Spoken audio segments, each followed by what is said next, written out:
So welcome to Green River Spring Training, the morning session on student email.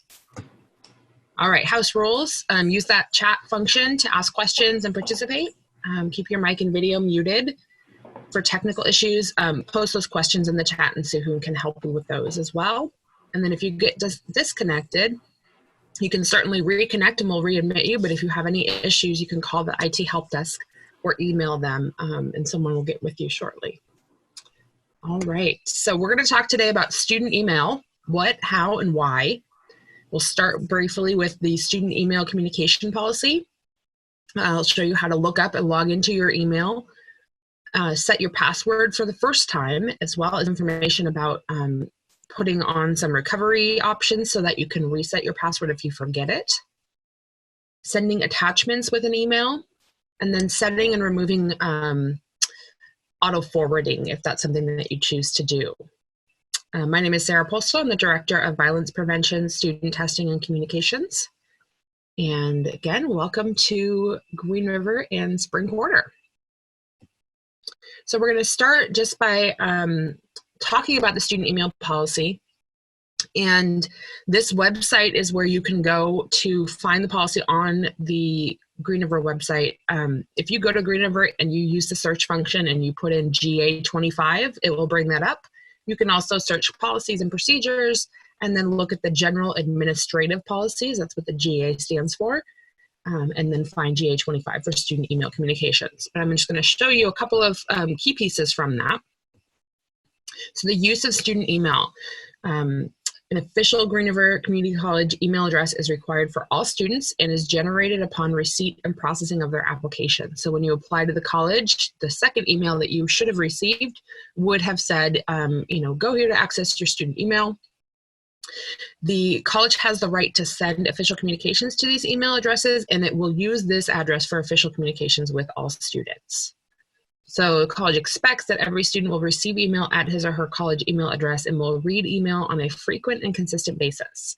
A student's failure to receive and read college communications in a timely manner does not absolve that student from knowing and complying with the content of such communications. So a lot of things will be sent to your Green River student email. There are quarterly notices, information about when registration starts the next quarter, security alerts and things like that. It's really important that you're checking that frequently, and then that maybe you check it. When I was a student, I checked my email multiple times a day. You don't necessarily need to do that, but I would say at least once a day. And if you do decide to forward that, then hopefully that you're checking the email address that you're forwarding it to frequently as well. So access to student email, this is a little different this quarter. As you know, we are doing spring quarter online due to the current circumstances. But in general, students who are not in possession of a personal computer or mobile device with internet access can use computers available in the open computer labs at the college, or go to the local library. Obviously, local libraries are closed right now. College is closed to the public until at least April 24th. So if you're having issues with access to things, feel free to reach out to a staff member in the Benefits Hub or the Career Advising Center. We can get you access to some technology. Hopefully, because you're joining us today, you have that technology access and that will be consistent for you for the quarter. And then this last piece is redirecting or forwarding of your email. You may elect to redirect or auto-forward your email sent to your college email address. Students who redirect from their official college email address to another address do so at their own risk. The college is not responsible for the handling of email by outside service providers. So if email is lost because of forwarding, it does not absolve the student of the responsibilities associated with communications sent to their official college email address. So just be aware of that. And when I show you how to do forwarding, you do have the option to keep a copy of those emails in your Green River student email account. So even if you're forwarding, I would recommend checking your Green River email account directly occasionally so that you're sure that you're not missing anything. All right, so we're going to start here with how to access your student email. So greenriver.edu/student email is going to be the site that you'll want to go to log in. And I'm going to access that now. So give me a moment while I switch programs. On the student email page, you have some options. You have your email login. So if you're already familiar with your email address and you just want to log into it, then this is the link that you'll click. When you're coming in the first time, there's the email lookup. And then there's also a password reset. So just a note about the password reset. When you are trying to get logged in and you have not logged in before, or you didn't set up recovery information, this is a way that you can ask the college to reset your password. And it may take a little while, so that's why it's really important to set up those recovery options, which I'll show you when we log in here. But you can click this to request a reset, and it will give you a temporary password. It'll show you that on the screen, so make sure you make note of that before you navigate away. And then it may take a couple of hours if it's during the business day, or up to 3 days if it's over a weekend. And then one other key piece of information here, student email, first time you log in, your student ID number is going to be your password. So that's something to know there. And then because you're going to set up that recovery information, if you have forgotten your password later, then you can say can't access your account and use the information on those pages to get set up there. So I'm going to start by looking up my email address. I'm using our test enrollment student.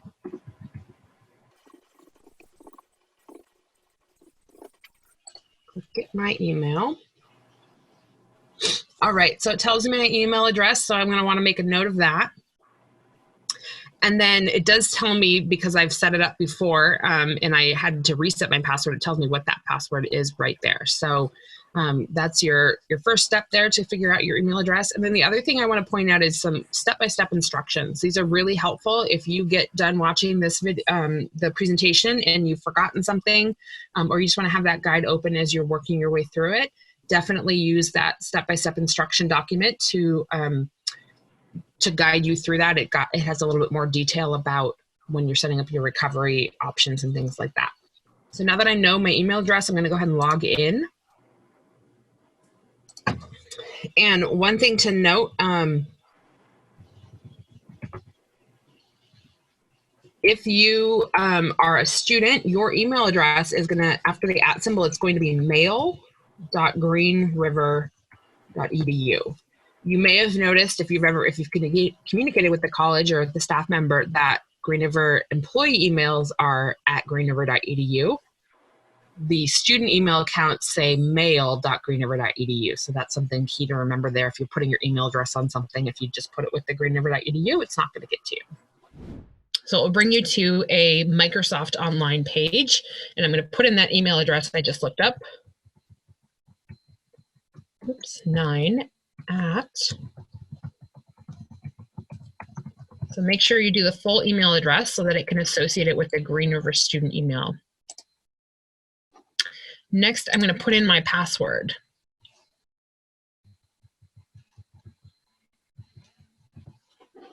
And then I'm going to click sign in.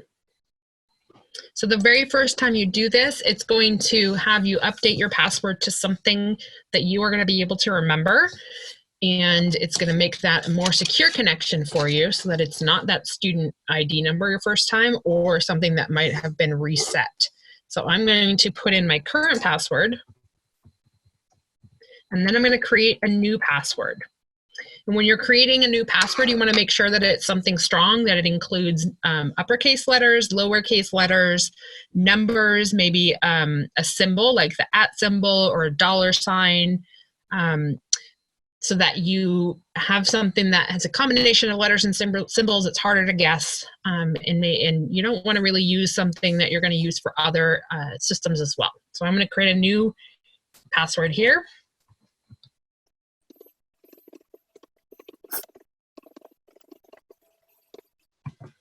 Let's see if I did that correctly.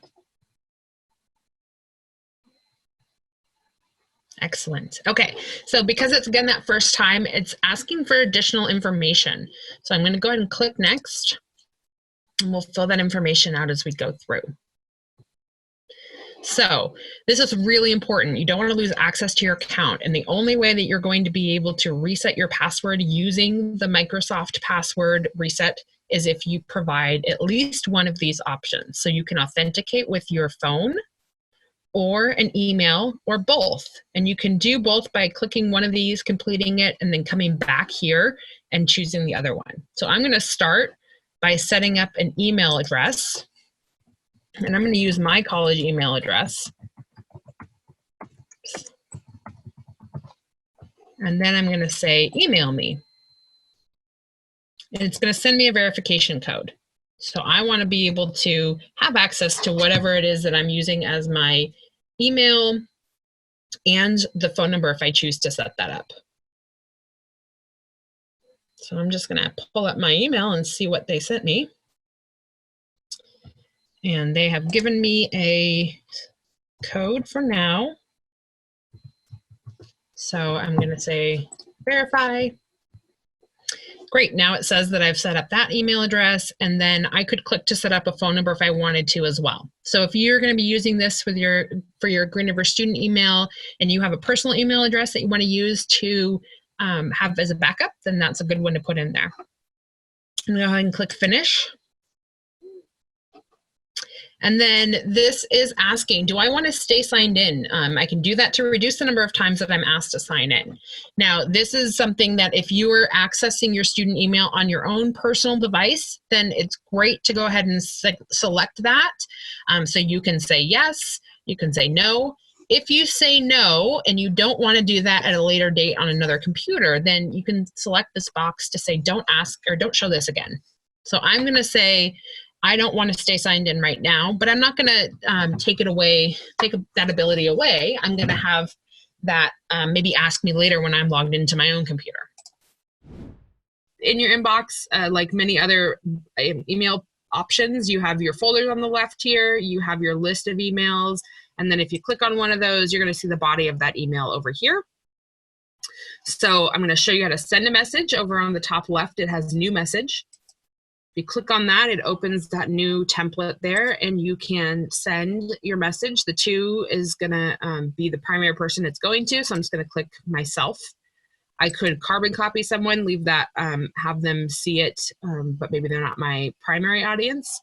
And then I can click over here where it says BCC if I wanted to blind carbon copy, meaning I want someone to see that message, but they maybe aren't going to be listed in who has received that message. You can make your subject, and then if you click here for the body of the email, you can put in whatever you want to.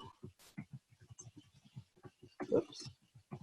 So got my test email message, and then down along the bottom here, you have those tools to change your font or the size, bold, italicize, maybe you want to highlight or change the color of your text, make a bullet list, things like that. So just like if you were in Word, you can select your text and do different things to it there. So maybe you've written your email and you want to attach a document. So up at the top here, you have next to send, you have the option to attach. And you can say browse this computer, or you can browse your cloud locations. So as a student, if you haven't already watched the presentation on different tools that you have access to, you do have like a cloud storage for documents and things that you have access to. I'm just going to browse this computer, and I'm going to go ahead and put in the PowerPoint that I just showed you. So again, I'm just going to click attach, browse the computer. If I need to go to a different folder, I can, but I'm going to choose the document and say open. So I've got that document attached here. Now, if I'm writing this and I decide I don't want to send it, I can always come up here and click discard.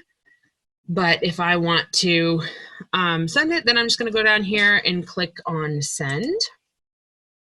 Because I set it to myself, in just a moment, hopefully, it will pop up in my inbox. And there it is. So quickly came through. I can click on that again to see it. So here's that text that I put in. And here's the document. So I can open the document and it will give me a preview of it here. I can also choose to download that.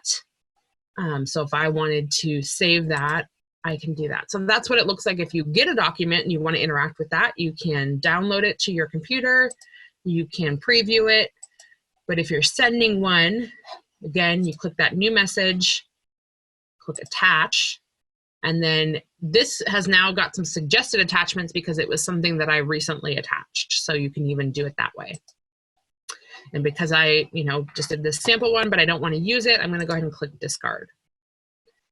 Now, if I were sending, and maybe I had started a draft, I attached a document, but I wasn't ready to send it just yet, I can navigate away from it.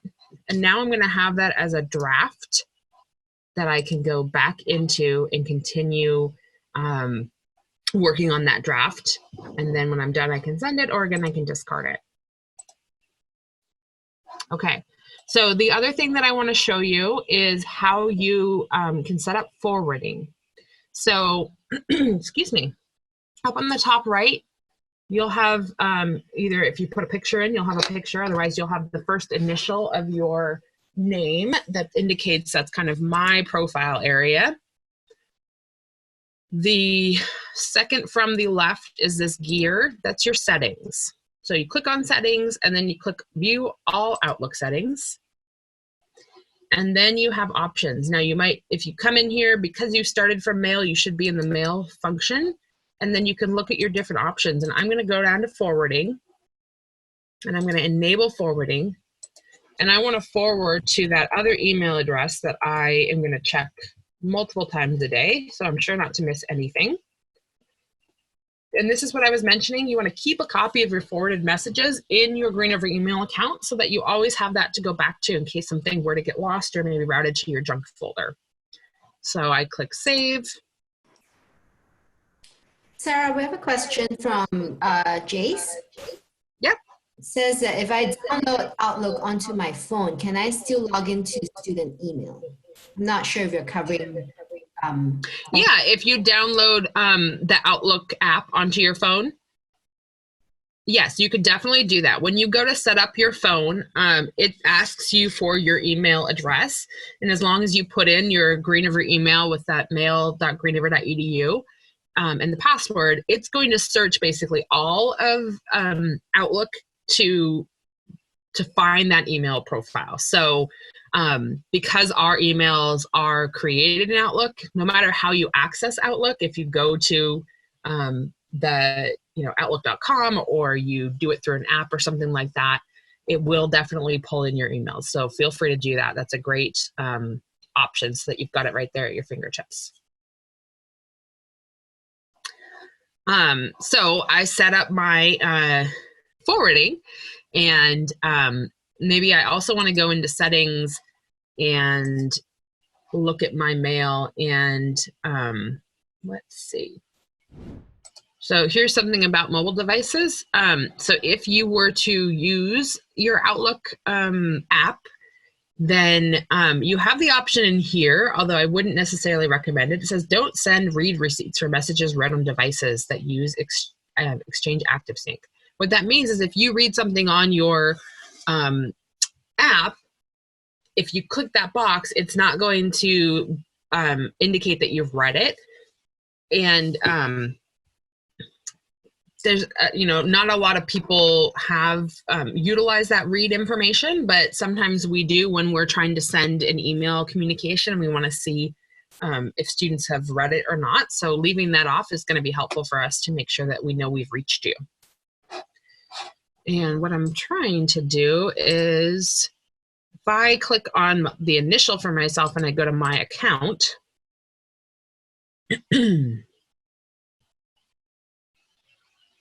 I have the security and privacy. I can go in here and change my password at any point. So if I want to set something new, I can come in, I need to put in my old password, and then I can create my new one. And this feature allows you to see a password strength. So for example, when you're using when you're creating a password, it's got some information up here. You want to have a password that's at least 8 characters long, can be up to 256. That's a lot of characters. I don't know anyone who would want to do it that long. But they don't want you to include any common words or names. And then they want you to include a combination of uppercase letters, lowercase, numbers, and symbols. As long as I've gotten to 8 characters, it's going to give me a password strength based on what I've put in there. So a password that just has letters is not going to be a very strong password, but if you include those uppercase, lowercase, letters, numbers, and symbols, then you're going to have a more secure password that people wouldn't be able to guess. One other thing that I wanted to point out, as a Green River student, you have access to all of the Microsoft Office programs. So if you're not familiar, when you're in a program, it tells you the name of that program right here. And then to the left of that, you have your app launcher, but it's designated by those 9 dots. If you click on that, it tells you other applications that you have that you can use. So right now we're in Outlook. I could be looking at my calendar. I maybe have a to-do list or tasks, but I can click all apps and it'll give me some additional things here. If you haven't watched the presentation on the other tools that are available to you, like your a remote access to a virtual student computer, then that's really useful, and it'll show you how to access your like Word or Excel, PowerPoint, those different programs. And then just down here at the bottom, we're in email right now, but I could also click here to get to the calendar if I wanted to put in my class schedule and then maybe make set appointments around that. So say I have a meeting with my advisor, I can put that on here. And maybe I do a study group with folks, or I'm going to attend a student event. I can put all of those things in my calendar. So right now, this is showing you, I can click on Go to Today. It's showing you right here that you're looking at this by month. So maybe I want to look at it by the school week. So here's my Monday through Friday, and you'll notice that the day of the week that you're in is going to be a little bit wider. And then maybe the next day so you can see what's coming ahead. So I can go in here and say, I'm going to have lunch at noon. And then maybe at 1 o'clock, I have my biology class. And I can even put in here that my biology class is going to be in the Science Center, room 225. And I can also, if I click more options, I can say that that biology class happens. So I want to repeat every week. That happens on Tuesdays and Thursdays. And it's going to repeat until the end of the quarter, which is going to be in June. So the end of the quarter is the 16th. I'm going to save that, save my change. And now I can see I've got biology every Tuesday and Thursday at that time until the end of, or the middle of June. There is a question. Message there? Yeah. Yeah, what's that say? I missed the part. What is the difference between to and CC when I'm sending message? Yeah, so in your email, if you were creating a new message, there's not a ton of difference between who you're sending your message to. Just consider that your primary recipient. So if I'm going to email, excuse me, I want to email my, maybe my advisor, but I also wanted to let my faculty know that I sent an email to my advisor. So I could put my advisor's name in here, and that signifies to your advisor that, oh, I'm the primary recipient. I should pay attention to this email because it's meant for me. And then the CC, the carbon copy, if I put my faculty member in there, then as a faculty member, I might see, oh, this was not a message that was sent directly to me. I was carbon copied, so it's probably just for my information. So it's just a part of the email options that kind of helps you to let somebody know maybe you need action from them. They would go in the to field. And if you just want someone to be aware of what's happening, you might put them in the CC, the carbon copy. And again, you also have this BCC or blind carbon copy. So maybe you're sending a message and you want someone else to know what you sent, but you don't want the person who received it to know that that other person got the message as well. You can also put them in the blind carbon copy. In most cases, people use that too in the CC, and that's all that they do. You can always CC yourself. so that you have a copy of that message in your inbox. But you'll notice that you have an option here to look at your sent items. So if I click on this, you'll see that this is the message I sent earlier. So if I send an email and I'm wondering, oh, when did I send that document? Because they didn't get it. I want to make sure it got sent out. I can always go to my sent messages and see when it was sent out, what the text of that was, if I included attachments, things like that. Can I just add one Question. to the BCC?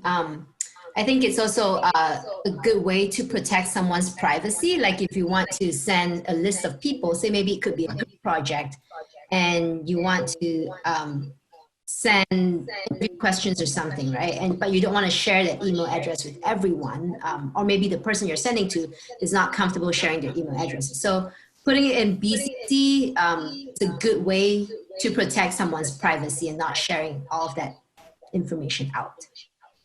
That's a great point there, Suhoon. And the other thing to know about that is if you put your message in, if you put something in BCC, or you put a person's address in BCC, and the person that you've written your email to sends a reply back, that reply will come to you as the sender, and it would go to anyone that you've CC'd on that message, but it would not go to the person that you BCC'd. So just be aware of that as well.